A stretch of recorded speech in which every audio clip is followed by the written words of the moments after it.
Tommy, you still with me?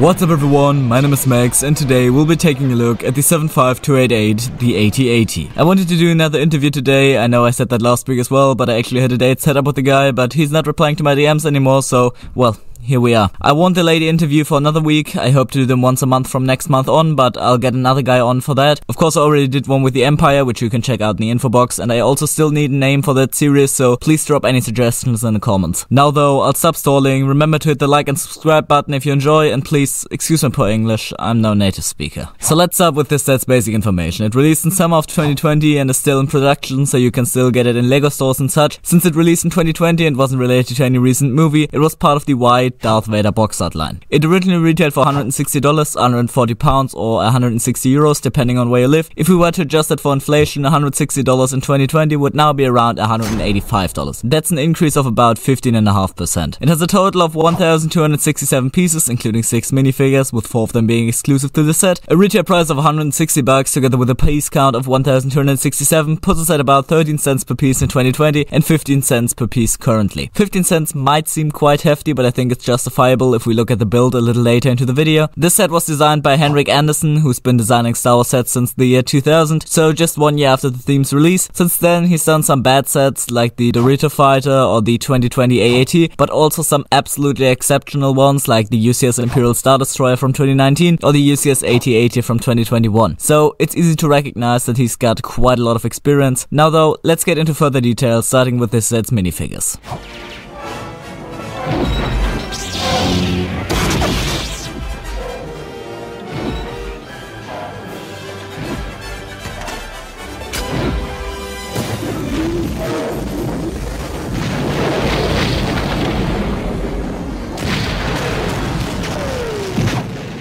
The first figure we'll look at today is Luke Skywalker in his flight suit. This is the same version they used in the 4+ X-Wing and the 20th anniversary Snowspeeder and stopped using after this set. The legs are really nice. You can see the pockets covered by some straps, as well as this tube, which continues over the extremely detailed hip onto the torso. On here we have some very detailed printing, like the white vest covering his orange suit or the whole apparatus over that. If we look on the back, you can see the white vest continuing here as well, and unlike on the 2017 Snowspeeder pilot, there's no arm printing. The visor down face looks quite good, and I guess it's good that they moved away from the dual molded helmets because they looked really rough. The alternative face isn't as good as the other one, but gives some nice variation, and the helmet is super detailed as well.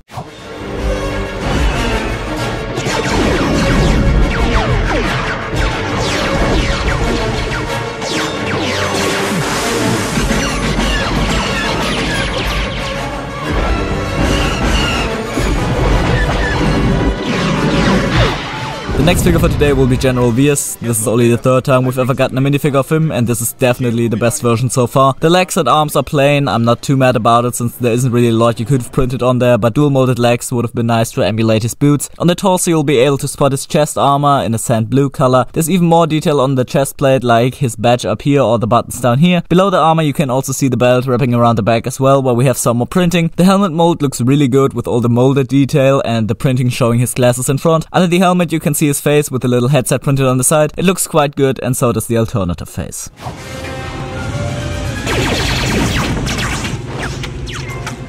Come on! Switch over. Let's hope we don't have a burnout.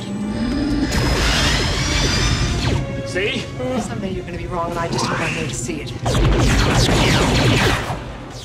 The third figure we'll look at today is the Snowtrooper. There's 2 of them in this set. They use different faces, so I'll just show you those after we look at the rest of the figure. The legs have some nice printing, like the waist cape for example, which is just a print here. You can even spot the shadows right next to them. It does piss me off that they didn't use an actual cape, because almost every prior version did. At least we have some more printing above it, continuing over the hip onto the torso. On here you can spot some more printing, like the silver apparatus in front for example. The back has some printing on it as well, even though some of it is covered by the helmet piece, just like on the front. The helmet looks really good, not relying on eye holes and black heads anymore. If we take off the helmet, you can spot a pretty generic face, but not the angry clone face. This is when they started using varying faces for stormtroopers, which makes sense since there are no clones. As you can see, the other snowtrooper uses a different face, and even in the newer sets, they still use different faces for every stormtrooper. Reading a new ship on scanners. They brought more firepower than we thought. How's our hull looking? Badly damaged. We're at 70% integrity and falling. That should still be enough to stomp out these inserts. Huh? And the last figure we'll look at today is the 8080 driver. This figure has one massive problem, but we'll get to that later. The legs have some nice printing on them, like the pockets or the straps covering them, which continue over the center part of the leg onto the hip and then onto the torso where it connects to the chest plate. On the chest plate you can see the little apparatus with these tubes coming out of it, which just disappear because the helmet bolt can't connect to them, unlike on Zuckers for example. The back has some nice printing as well, and you can instantly spot a big problem of the helmet as well, the huge gap below the helmet. I don't know why they just didn't extend the mold to cover the full head, but whatever, I guess. The helmet itself looks good, there's a ton of detail on there, and under the helmet we again have another random face. Now the big problem with this figure is just that it's so inaccurate. The colors here are sand blue and light grey, they should be light grey and white. All the stuff that is sand blue here should be light grey, and all the light grey parts should be white. They did this on the earlier versions of the figure, and I really don't know why they changed it. I can't really add much more, so let's move away from the figures and onto the actual build. And here we have the build. It's quite tall as you can see, just a little smaller than Darth Vader's castle, and just like on Vader's castle, we also have some side builds which we'll look at first. So, these are the two side builds. The speeder looks a little weird, but since it really isn't the main focus of the set, it's acceptable. You can put a figure on the seat and let him use the handles, even though the foot pedals are completely useless because, well, minifigure legs don't work like that. The second side build is an EWAP heavy repeating blaster. It's built really well with the pistol pieces as legs, as you can see. What kinda sucks though is that they didn't include the generator, which is used to power the weapon. It still looks really good though, and both of these builds actually are able to connect to the 8080, and I'll show you that in a minute. Now starting at the feet of the walker, you can see that each of them have these 4 toes. All the middle ones are a little smaller, that's just because the legs are too close to each other and the toes are too big. Would have probably been better to downscale all the toes, but honestly, it's nothing too bothering. The feet can also move forwards and backwards thanks to a joint right here. If we move up the leg, there's a bunch of brick build detail as well as a knee joint on each of the legs. A little further upwards we arrive at the main body, attached to the legs via another joint. That makes 3 points of articulation for each leg. On the underside of the main body we have Luke's grappling gun, and what you can do now is attach Luke to it, spin a little wheel on the inside of the body, and up he goes. This way you can basically pull him up to the underside of the body if you now want to recreate the scene from episode 5. There's a little hatch for Luke to drop his detonator in, and if you were playing with the thing you can pretend that the walker explodes or something like that. It's of course a little annoying when you want to have multiple for a mock for example, but if you really want to, you can just leave off the rope.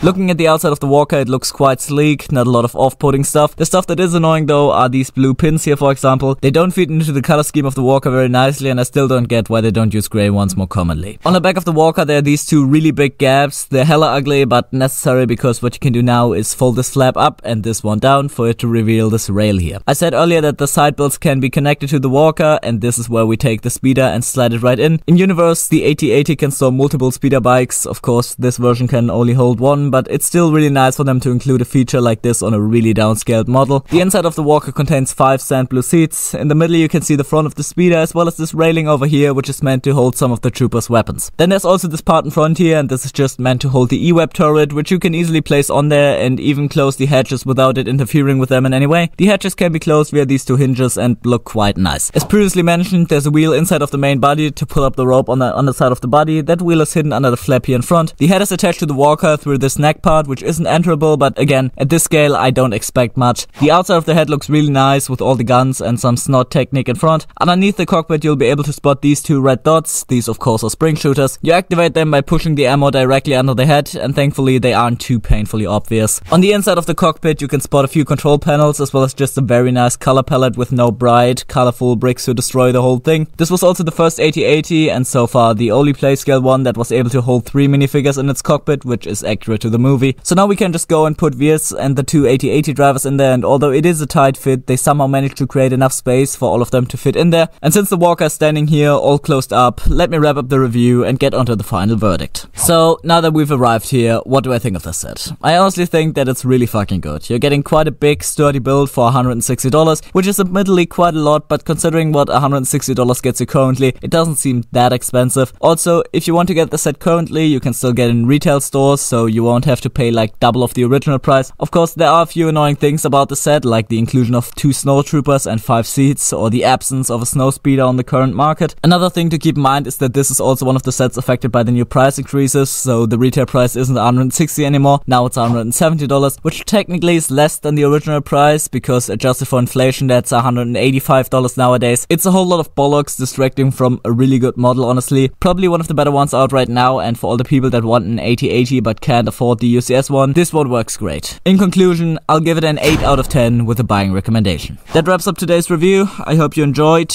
If you want to see more of me, check out my shorts channel where I upload every other day, and until next week, goodbye.